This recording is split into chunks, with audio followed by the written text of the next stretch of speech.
Man can balance their feminine energy, first of all, by acknowledging it, understanding that it's there, and embracing it. The feminine energy of a man is his bridge to a woman.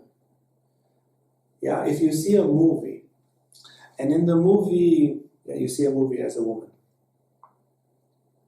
And in the movie there's a man, and he's so sharp, and so focused, and so on spot, and so powerful, and fearless, and everything he does is with perfection, with presence, with clarity, and he's athletic and powerful, and his eyes are always sharp, and so forth. But he doesn't make any gesture of gentleness, of humor, of openness. He's just like a machine there, a perfect machine.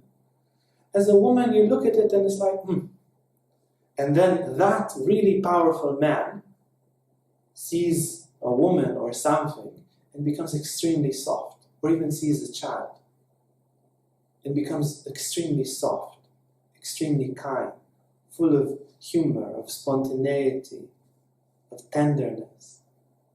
You see that tremendous, powerful man has this softness, has this kindness, has a certain flexibility to see things from another angle and so forth. Then you fall in love with him. Yeah? Because now you can access that masculinity. When a man only nourishes his masculine side and ignores, negates, closes this feminine side, he doesn't have a bridge to the woman. And all his masculinity is somehow going to waste, because masculinity is supposed to be polarized with the femininity to create a harmonious unity. It's like you have an engine without a car, or you have a car without an engine. The car is doing nothing, beggars can sleep in it, and the engine is making smoke. Yeah, and they're both useless. The idea is to bring the masculine and feminine together, and the clicking point is the touch, the drop of femininity in the masculine that allows him to connect to the feminine. In order to balance and harmonize the femininity of a man, he needs to first own very much his masculinity. Yeah, some guys, they tend to escape their masculinity and just think, oh, it's more comfortable, I just be a little bit more girly, and I will not assume responsibility, and I will not be present, and I will not take decisions, and so forth. And then somehow escaping the masculine, and the masculine body, and the masculine biology that you have, and all the archetypes of masculine history through the generations, and the universal masculine archetypes, ignoring all of that, and then just developing the feminine side without the masculine will not create a harmonious femininity in a man. So the first step is to assume fully the masculine. And then as that masculine is assumed, it is sweetened. It is made meaningful. It is made accessible.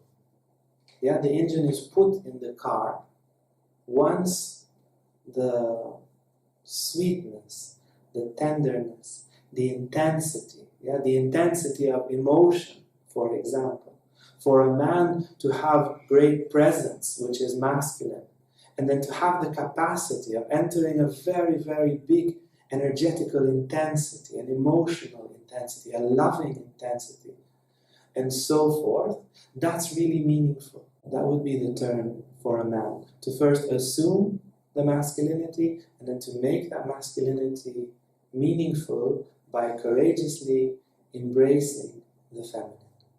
And you could get the idea that basically it's the same process for a woman.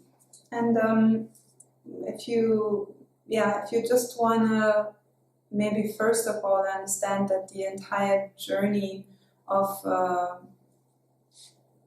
enlightenment or towards enlightenment, the path of spirituality, the path of awakening, is a path of learning to be you. That's all it actually is. And we've been training ourselves so much to not be us over many, many, many lives, and then also with living within a society that is not very conducive to this process of self-knowledge and connecting to the depth of our true being. And in this journey of discovering who we are, we will eventually, hopefully, come to a place where we discover that we are androgynous, that we are a unification of the perfection of the feminine and the perfection of the masculine within one being. This is even depicted within these beautiful statues, for example, of Shiva ARDHANARISHVARA, one of the deities of the Indian context, with which is represented half on the left side as a woman or as the mother goddess, and on the right side as Shiva, as the highest masculine principle. So this is what we are aiming for. And then one of the very wise practical pointers that Tantra gives in order to come to this revelation of your own inner truth is to become extremely aware that everything that you are right now is the perfect mandala, the perfect setup, the perfect configuration, the perfect manual, the perfect symbolism for going to enlightenment, going to completion, going to the androgynous state as fast as you possibly can. This is an assumption within Tantra. Where you are now, exactly where you are, exactly as you are, with all your problems and all your talents, everything as it is a perfect setup to be liberated as quickly as possible. It holds within it the perfect lesson for you. And that would assume that, and this is even something that is recommended within the context of Tantra, that would assume that simply contemplating yourself would be a sufficient method to reach all the way into enlightenment if your contemplation is not biased, is not twisted, is not interpreted in the ways like the mind and the ego likes to do. Therefore, in Tantra, for example, it is suggested as a first step of knowing yourself, stand in front of a mirror, undress and look. And this will tell you a lot about who you are right now.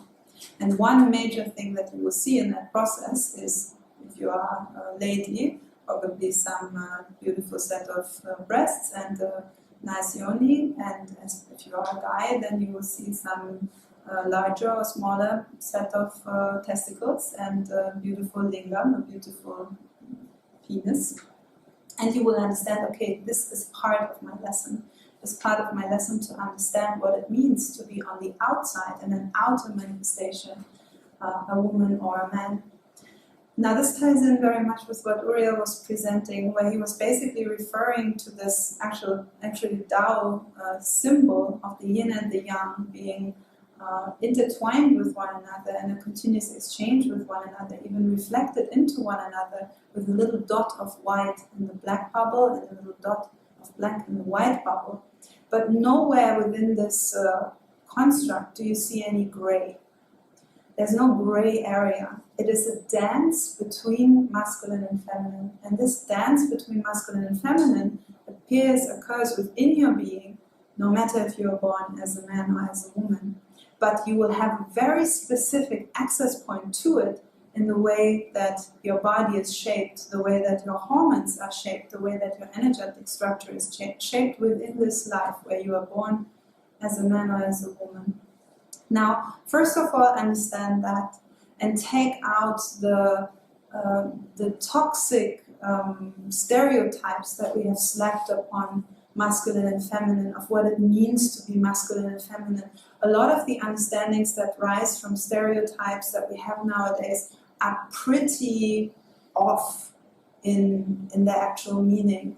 For example, within the patriarchy, one thing that we have learned is that men should be in power. Yeah, that is one of the greatest difficulties that we've been having, that we haven't had this dance of polarity of the feminine viewpoint, masculine viewpoint within positions of power, and therefore have quite a lot of interesting things happening within these times and on this planet.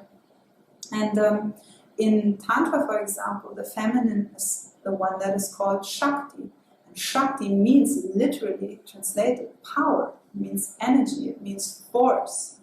So a lot of the stereotypical labels that we have slapped on in quite a toxic way on what it means to be a man, what it means to be a woman, are completely off.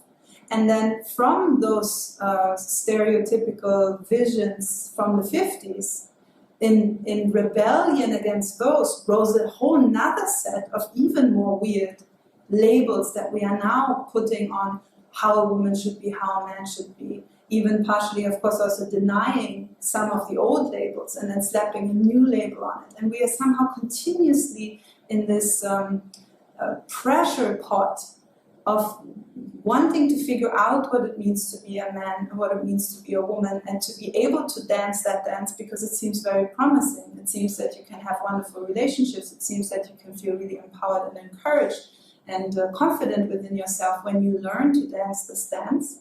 But we have all so many attachments and labels and tensions around the subject that it is not possible to really get to a good conclusion, to a good point. But rather it's a back and forth between what is politically correct, what is woke, what is this, what is that, and then we try to fit into that as men and women. And the first step would be to let all of these labels drop. And I say this especially to women because I've seen to what a really horrific and torturous degree women tend to press themselves into all these weird constructs and understandings of who they should or shouldn't be.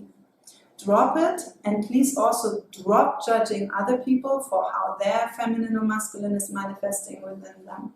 And much rather go back to contemplating with deep honesty what you see in the mirror. How is it when you look at your yoni in the mirror? How is it when you look at your breasts in the mirror? When you gain an understanding of who you are born as, what are your particular lessons, and then do the same to the inside. Put the mirror to your inner world. How is your emotional level set up? What are your pitfalls and things where you tend to slide into egoism and slide into neglecting yourself and so forth. Become very, very aware. Look attentively. Not so much analyzing and judging yourself. Just look, just watch. And then understand, what is my lesson here? And then make a step towards that lesson. And that will inevitably lead you to become the woman that you are born to be and the man that you are born to be, without big complications around it. So I would always approach it as a first step like that. Look at yourself in the mirror. What is your inner reaction when you contemplate that you are born as a woman? What is your inner reaction when you look at your breasts with the viewpoint of transfiguration and you see them as something beautiful and not having the first idea that they are more soggy than J-Lo and more small than Beyonce, and I don't know what else comparisons might come up. But what when you just look at them and you understand these are the perfect breasts to have in order for me to become liberated. Ideal breasts for that purpose. If then you choose to balance your body, to feel that actually, you know what, I would feel so refreshed to take a juice diet, if that's something you want to do. But you come with it because you feel yourself. You feel, hey, that would just put the cherry on top of my life, to feel so pure and so wonderful like I do when I do a good juice diet or when I do a detox, and not coming with it because, but I'm fat and I have that skin like that and I'm too thin and I'm too tall and too small and I have the hair weird and whatever other thing. So see what consequences arise from contemplating your lessons, from contemplating the wonderful talents that you bring along, contemplating this beautiful toolbox instrument that you were born with into this life. And then from that transfigured viewpoint, see how you can make a step forward, a step that would feel good and fulfilling and so forth. This attitude that I'm describing is in itself, of course, it's a very balanced attitude, but it is very much the feminine approach towards growth. Contemplating and then seeing, look, if we add this little thing, look, even much more wonderful. This amazing quality that the feminine holds within it of improving things without violating them. Just improving them with love, with care, with a sense of beauty, of refinement, a little crafty movement, a little rearrangement of that pile of books and that little thing. And already the room is much more wonderful. With that attitude, to start to approach your own lessons, then you are stepping more and more into a viewpoint, into a perspective of the feminine. And then the masculine takes a very natural place within yourself. And it takes a very full place within yourself as well. And can then even be accessible, like Uriel described before, when the feminine is properly embraced. Hey guys, if you like this video, make sure to like and subscribe to our YouTube channel for more content on spirituality, Tantra and more.